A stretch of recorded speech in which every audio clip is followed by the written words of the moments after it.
Hello friends, ఈ taste మీరు అస్సలు మిస్ అవ్వకండి. చాలా బాగుంటుంది.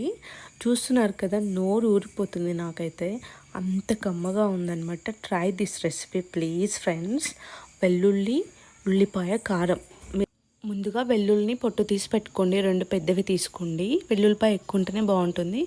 తర్వాత ఎండుమిర్చి ఉంటాయి కదా, మీరు ఎండుమిర్చి బదులు కారం పొడి అయినా వేసుకోవచ్చు, కానీ ఎండుమిర్చి వేసుకుంటే టేస్ట్ బాగుంటుంది.